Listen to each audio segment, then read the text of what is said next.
Yes, we can. ¡Que viva el pueblo gozo! ¡Que viva el gozo! I have a dream. Je crois aux forces de l'esprit. Bonsoir et bienvenue, c'est pendant le 20h. Avec à mes côtés ce soir, Marie-Ange Philippe, Inès Morat, Marcel Petrichon et Didier de Jordan. Ce soir, nos esprits critiques réécrivent l'histoire, le roman national. C'est le thème de notre Culture Club du soir avec au sommaire les BD, la balade nationale, les origines, Étienne Davodo et Sylvain Vénère et l'enquête gauloise de Massilia à Jules César de Jean-Louis Bruno et Nicobi. Du cinéma avec le discours d'un roi de Tom Hooper et Au revoir là-haut d'Albert Dupontel.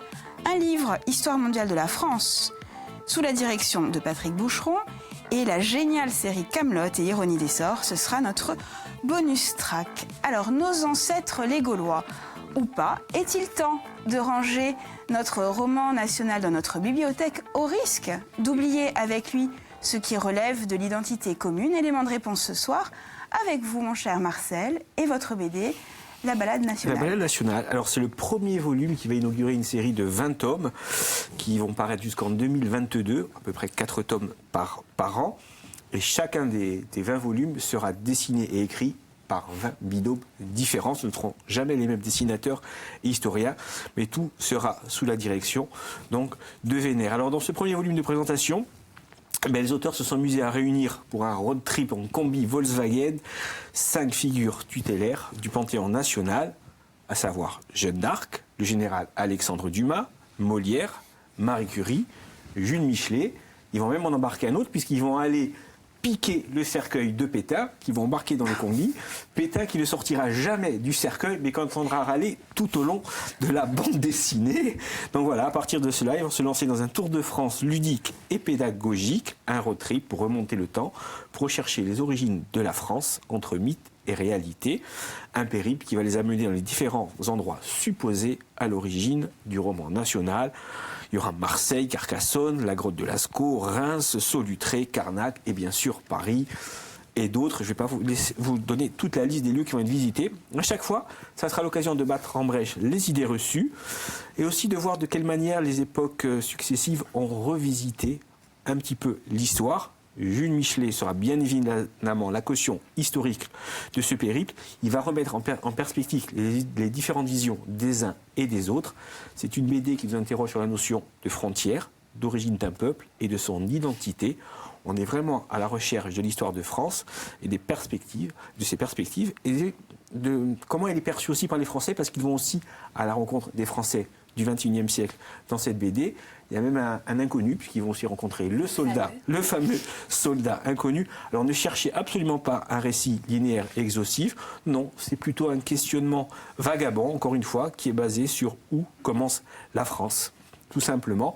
Alors c'est très, très ludique, très pédagogique, c'est très bien fait et surtout, c'est bourré d'humour et d'impertinence. On apprend vraiment en s'amusant, et je le redis, ça met en brèche plein d'idées reçues. Le dessin de Davodo, c'est un dessinateur dont le style est reconnaissable, mais entre mille, dès qu'on voit un dessin, on sait que c'est du Davodo. Les personnages sont très expressifs, ils sont aussi très reconnaissables. Voilà, moi j'adore le dessin de Davodo. Il y a notamment un plan quand ils arrivent à la cathédrale de Reims qui est absolument magnifique, une planche pleine de plages. Bon voilà, c'est tout simplement une BD pour apprendre plein de choses en s'amusant, et puis qui remet un petit peu le roman national aux oubliettes. Qui l'a lu? Non. Moi, je l'ai lu. Oui, donc, oui, non, j'ai trouvé vraiment pertinente cette relecture du roman national, le fait qu'on s'éparpille parce que l'histoire, non, n'a pas été écrite d'un trait. Et puis j'ai trouvé que c'était audacieux de la part des auteurs, finalement, d'avoir mûri le dessin d'un récit scientifique et mis à jour de l'histoire de France en jouant la carte de l'anachronisme. D'ailleurs, Étienne Davodo nous le dit, c'est un récit où tout est vrai, sauf ce qui est invraisemblable. Et votre deuxième... Et puis ça, c'est le deuxième. C'est donc la suite, le deuxième tome, L'enquête gauloise. Alors là aussi, pareil, c'est un auteur l'auteur qui est chercheur au CRNRS, spécialiste du monde gaulois, et Nicobi, qui est un dessinateur. Là aussi, vous allez voir, dessinateur très expressif, il se dessine dans la BD puisqu'il joue le rôle du Candy dans cette BD, c'est lui qui accompagne donc l'auteur tout au long de la BD. Et c'est une enquête, tout simplement, c'est une enquête qui va remonter jusqu'aux origines de la Gaule. Qui sont les Gaulois? Quel est ce peuple soi-disant barbare? Et là aussi, ça va battre en brèche, mais je vous donnerai un petit peu après quelques idées préconçues que l'on peut avoir sur les Gaulois. Alors bien sûr, pour faire cette enquête, eux aussi vont faire appel à quelques personnages célèbres, hein, il n'y a pas de raison. Il y aura Jules César, bien sûr, puisque pratiquement tout ce qu'on connaît de la Gaule, on le doit à ses écrits, la guerre des Gaules. Et puis voilà, le grec qui s'appelle Posédonios. En fait, Posédonios, il avait écrit sur la Gaule 50 ans avant César, et César lui a pratiquement tout piqué. Donc la guerre des Gaules, c'est Posédonios. Voilà, il faut le dire. Il y a Cicéron, je ne présente pas Cicéron, bien sûr, orateur et politique romain. Et puis il y a Diviciaque, c'est un druide, c'est le seul druide dont on a le nom dans les écrits gréco-latins, qui a conversé, qui a discuté avec les Romains. Alors voilà, avec tous ces personnages, on va aller découvrir ces Gaulois, qu'on ne connaît pas parce qu'ils n'ont pas laissé d'écrit. Et en fait, on en revient aux druides, ils n'ont pas laissé d'écrit. Non pas qu'ils ne savaient pas écrire, au contraire, ils connaissaient l'écriture, mais les druides leur interdisaient d'écrire. Ils voulaient garder pour eux le savoir et le pouvoir. C'est un refrain qui est bien connu. Voilà. Donc bref, quand des historiens et un spécialiste de l'histoire gauloise et un dessinateur s'emparent de ça, ça donne une BD pédagogique. Franchement, là aussi, ça va remettre à l'heure plein de pendules, ça va battre en brèche les idées reçues, je l'ai dit. C'est un album où entre les planches de BD s'intercalent des manuscrits pour approfondir le propos des auteurs. C'est clair, très détaillé. Et vous allez voir, vous allez apprendre beaucoup de choses sur ces Gaulois, notamment voilà, que les druides n'ont jamais ordonné de faire de menhir. Ce n'est absolument pas vrai. Donc, surtout ne prenez pas Astérix comme base, bien sûr, qu'il n'y avait pas de sangliers au menu des Gaulois, que c'était un peuple d'agriculteurs, qui avait beaucoup de céréales, beaucoup de fruits et légumes, qui n'avait pas des forêts touffues, là aussi avec plein de sangliers, qu'ils avaient déboisé les forêts justement parce que c'était des agriculteurs, que non, les Gaulois n'ont pas tout appris des Romains, que eux ont appris beaucoup de choses aux Romains, notamment le tonneau, le pantalon. La stratégie militaire de la tortue n'est pas romaine, mais gauloise. Voilà.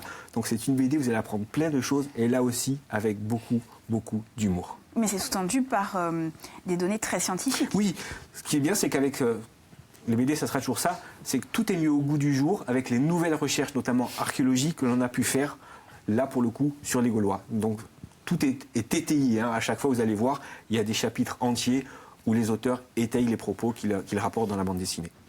Super Marcel. Qui souhaite réagir sur ce deuxième tome? Vous pouvez passer à la prochaine chronique, s'il vous plaît. Vous êtes trop généreuse, Marien, je vous remercie. Inès, une fois n'est pas coutume.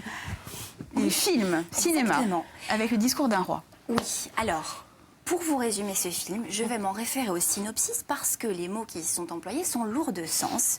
Donc, le discours d'un roi, ouvrez les guillemets, d'après l'histoire vraie et méconnu du père de l'actuelle reine Elisabeth qui va devenir, contraint et forcé, le roi George VI suite à l'abdication de son frère Édouard VIII. D'apparence fragile, incapable de s'exprimer en public, considéré par certains comme inapte à la fonction, George VI tentera de surmonter son handicap grâce au soutien indéfectible de sa femme et d'affronter ses peurs avec l'aide d'un thérapeute du langage aux méthodes peu conventionnelles. Il devra vaincre son bégaiement pour assurer pleinement son rôle et faire de son empire le premier rempart contre l'Allemagne nazie. C'est donc un film que j'ai choisi parce que, en fait, Caroline, si vous voulez, ce film, il me parle personnellement. Alors moi, déjà, quand je regarde un film, déjà, je veux pouvoir me retrouver dedans, moi, à titre personnel, parce qu'autrui, aucun intérêt. Donc, je me suis tout à fait identifiée au héros. Petite anecdote, et je me permets parce que c'est tout à fait pertinent. Moi aussi, j'ai connu en CE1, alors un blanc incroyable pendant que je récitais Colchi dans les prés, devant toute la classe. Donc, c'est pareil, quoi. Je veux dire, Berthier et moi, en fait, on se comprend un peu. Hashtag relatable. Moi, alors, pas du tout. Déjà, quand je regarde un film, moi, c'est à tout prix sortir de là. Et puis, alors, pas du tout, mais en fait, malheureusement, totalement, si. Ce film, c'est une réécriture magistrale de la grande histoire par le prisme de la petite. Il faut dire que l'histoire avec un petit H, c'est vachement plus mignon. Et puis, on peut mieux s'identifier aussi. Parce que, si je vous dis héros façon roman national, vous pensez panache et piédestal, vous ne vous dites pas faille et intimité. En fait, ce que Alors, je tourne l'affiche, c'est... Voilà. En fait, pour la famille royale, l'image de puissance et de grandeur, c'est du passé.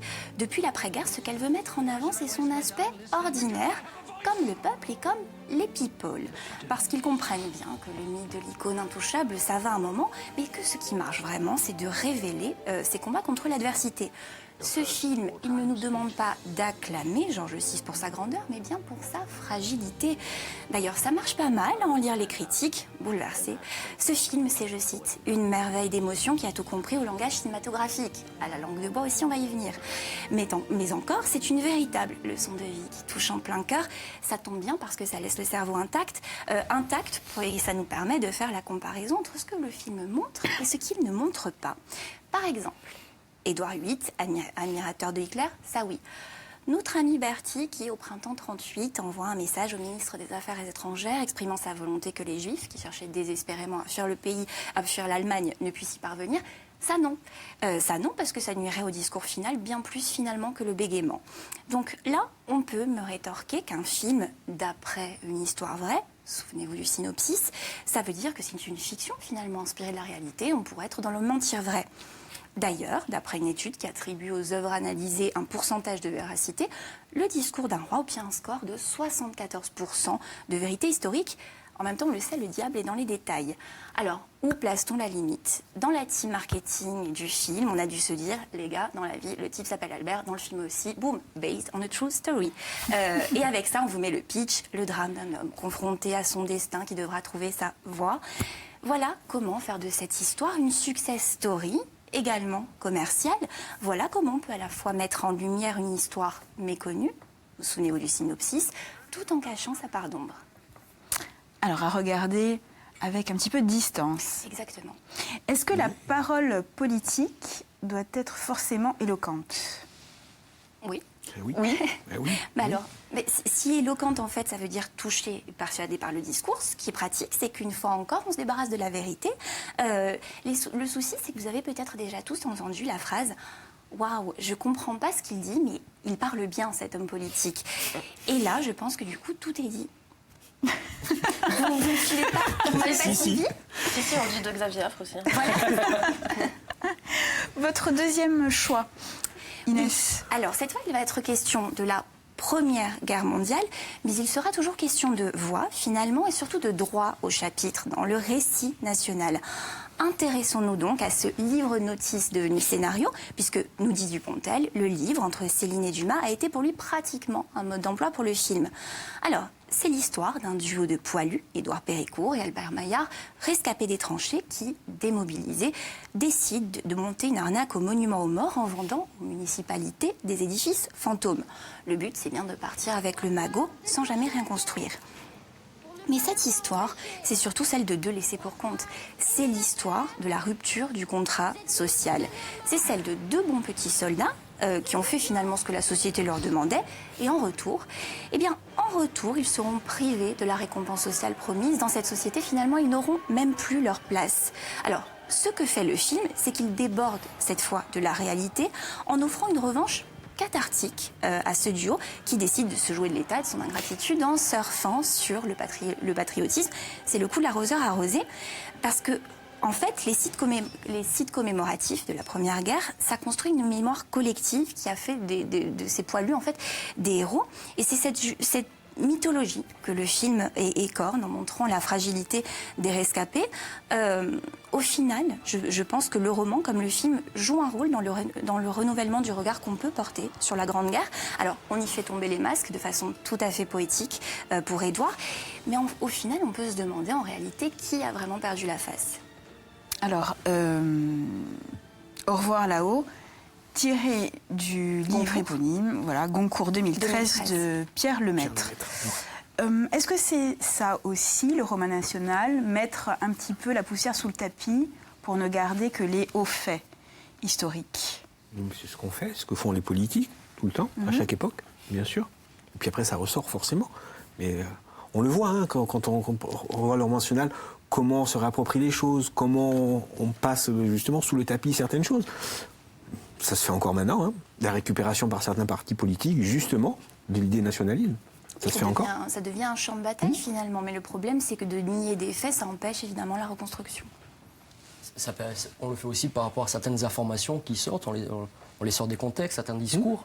C'est comme ça qu'on crée à la limite certaines fake news parce que on prend une histoire, on la sort, on contextualise et du coup, parfois, on le voit pour certains partis politiques comme tu disais, on devient adhérent et partisan de certaines choses alors qu'on ne connaît pas du tout la vérité. Nos ancêtres les Gaulois, tout simplement, qui étaient repris, par exemple. Et comme vous le disiez, les BD ou le livre dont on va parler, vous savez, non, nos ancêtres les Gaulois, c'est non. Marcel, transition de rêve, le livre de Marie-Ange. Oui, Marie-Ange, c'est à vous. Il faut On rendre vous à écoute. Affre ce qui est à Affre, c'est le livre de Xavier Affre. Je sais qu'il aurait aimé chroniquer, mais j'ai la chance de le faire À sa place. Alors, c'est un livre, vous l'avez dit, dirigé par Patrick Boucheron, qui est un médiéviste, spécialiste entre autres de Machiavel et qui a publié ce livre volumineux de 800 pages. Il est disponible en version numérique pour ceux qui ne veulent pas avoir le pavé, qui réunit 122 historiens. Alors on continue pour les gros chiffres, 100 000 exemplaires vendus, c'est un véritable best-seller. C'est un livre aussi polémique puisqu'il est sorti à la veille des élections présidentielles et a suscité des débats forcément entre historiens et politologues sur la façon d'envisager l'histoire et la question qui nous intéresse aujourd'hui, le roman national. Alors c'est un ouvrage qui a une forme un peu particulière parce que pas du tout académique. Dans ces 800 pages, on trouve à peu près 140 récits de l'histoire de la France, classés par date et par ordre chronologique. Alors ça couvre une large période, c'est de la grotte Chauvet aux événements de 2015. Et forcément, c'est un livre incomplet parce qu'il n'y a que, entre guillemets, 140 dates. Mais ce qui fait l'intérêt de ce livre, c'est son fond, bien sûr, mais aussi sa forme. Parce que ce sont des petites chroniques parsemées d'humour, très sérieuses quand même. Alors on peut se dire, on est en plein dans le roman national parce que ça a un côté un peu littéraire et pas du tout. Ça va à l'encontre de ce mythe qu'est le roman national. Parce que d'une part, malgré, je le disais, cette forme... peu académique, des formes familières, peu universitaires, on est loin du storytelling et chaque aspect et chaque date traitée sont vraiment traitées de façon scientifique.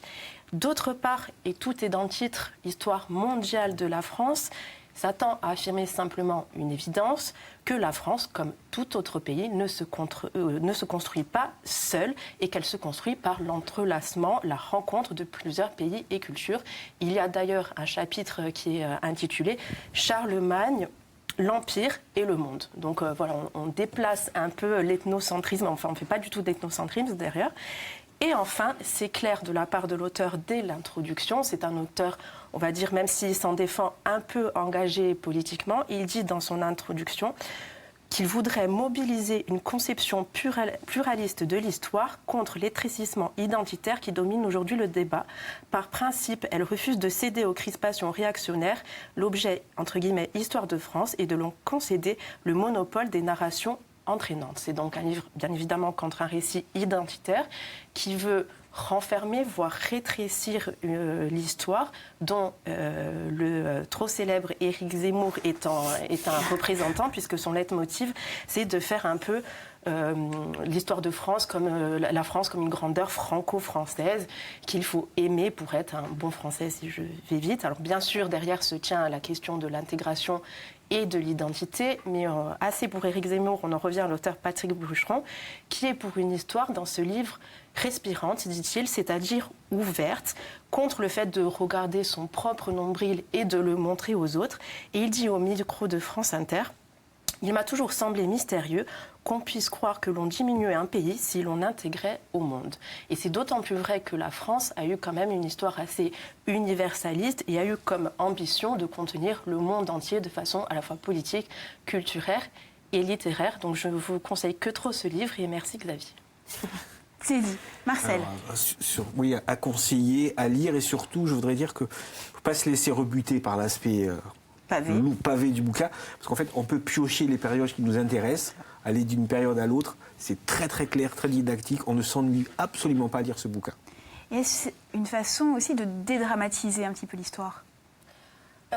Oui, en tout cas, c'est une façon de dédramatiser la façon dont elle est enseignée. C'est-à-dire qu'il peut paraître un peu rebutante et ennuyeuse. Oui. Voilà. Oui. Très bien, vous approuvez, ça me fait plaisir. Est-ce que le roman national disparaît au profit du roman nationaliste ? Oui. On sait de quoi on parle en plus ici encore. Bah, c'est un risque. Enfin, moi, j'ai l'impression qu'on tend un peu vers ça. Je ne prête pas de mauvaises intentions politiques, mais j'ai l'impression on tend un peu vers ça de manière non voulue, mais un peu latente. C'est vrai qu'il faut faire attention à une certaine objectivité, mais après, on a une université quand même qui est garante normalement en histoire d'une certaine objectivité scientifique. Mais le roman national, il est forcément politique ? C'est un angle de vue. C'est un angle, ouais, donc c'est un angle c'est de vue. forcément Forcément, il y aura de la politique. politique. Ouais, je pense oui. Mais pas spécifiquement en Corse. Hein. On peut regarder d'autres régions en France, oui. Je pense que oui. Et on va tendre de plus en plus vers ça, c'est certain. Comme le dit le roman national, c'est amener une intrigue quelque part. Donc forcément, on l'amène là où on veut. Inès. Quand on parle de roman, déjà tout de suite on parle de fiction. Alors on est en train de le remplacer par le mot récit national. Il ne faudrait pas que ça devienne une sorte de couverture, parce que récit, ça fait quand même appel au savoir et à la raison. Donc oui, si on parle de roman, évidemment, il est temps de tourner la page. En plus, roman noir, roman rose, roman de gare, finalement, c'est tellement, je trouve, manichéen.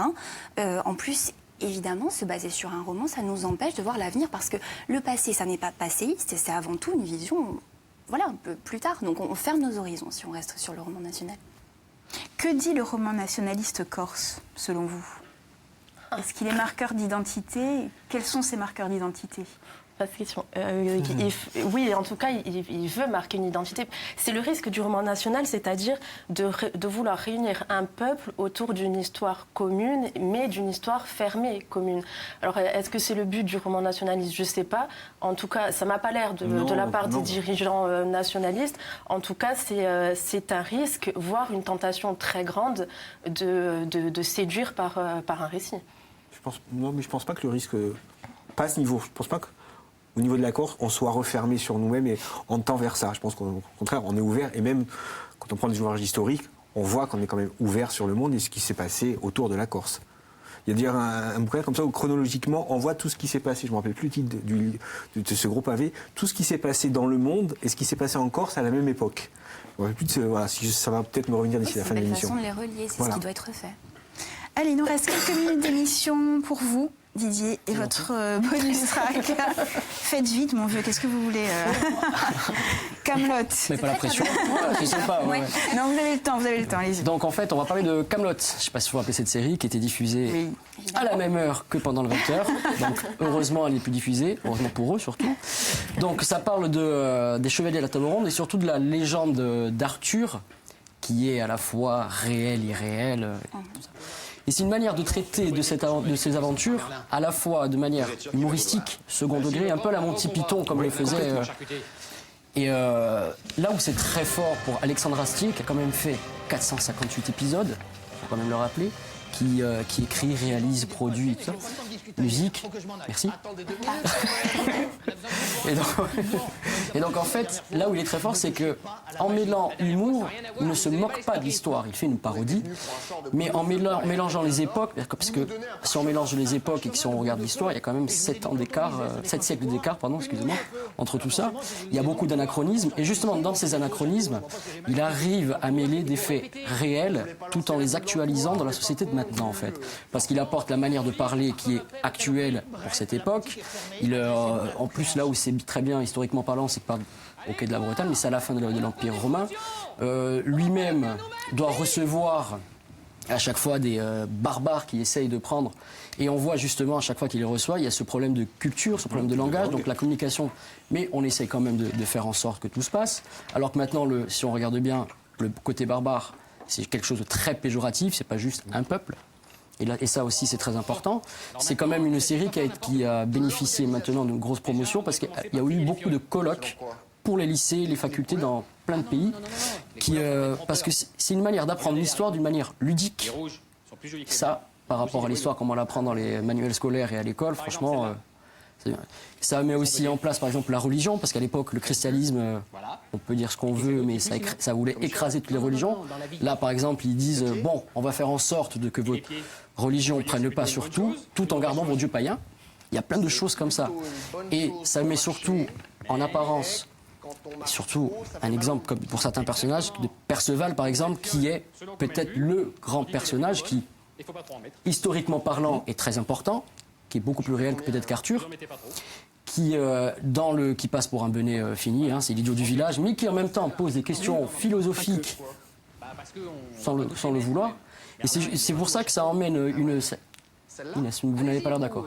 Si. En fait, sur le temps de l'émission. Parlez pendant que je parle. Non. Et donc du coup, ça amène de suite une manière d'apprendre, et c'est là peut-être que le roman national est en train enfin de changer. Voilà. Et on vous remercie, Didier. Et là, je ne vous fais même pas réagir parce que je sais que tout le monde est d'accord autour de cette table. On a adoré, évidemment, cette série.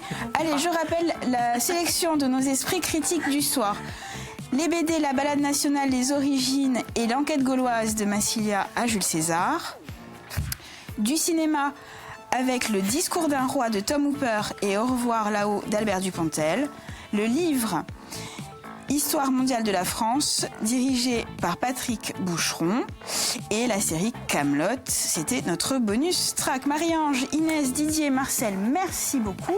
Pendant le 20h, c'est fini pour aujourd'hui, mais ça continue en replay sur Internet. Merci de nous avoir suivis. On se dit à très bientôt, toujours sur France 3 Corse via Stella. Merci beaucoup.